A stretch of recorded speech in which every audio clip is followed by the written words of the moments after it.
नवरंगपुर जिले में आतंकवादी विरुद्ध एक विशाल शोभा यात्रा नवरंगपुर माइनोरिटी कमिटी तरफ नवरंगपुर जिलार समस्त कृषक भाई भौणी मैंने एकत्रित हो कलेक्टर निकट में एक आवेदन पत्र देवाई जाऊँ।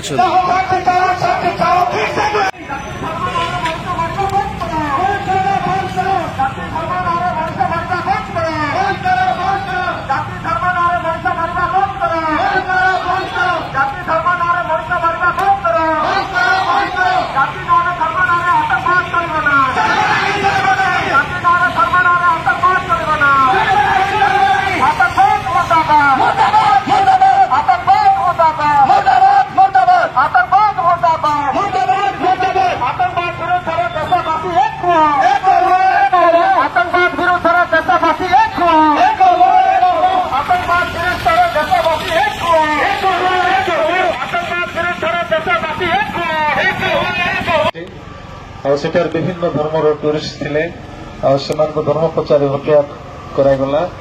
ये समस्त विषय आम देशवासी समस्त को व्यथित करिछि जेते आम समस्त घटना दुखदायक थिला। तापर मध्य आम भारत विभिन्न स्थान देखुछु जाति और धर्म नाम रे अनेक थर धर्मांधता वृद्धि पाउछि। अनेक लोक को मानसिक शारीरिक निर्यातना प्रदान करा जाउछि। ए समस्त को दृष्टि रखी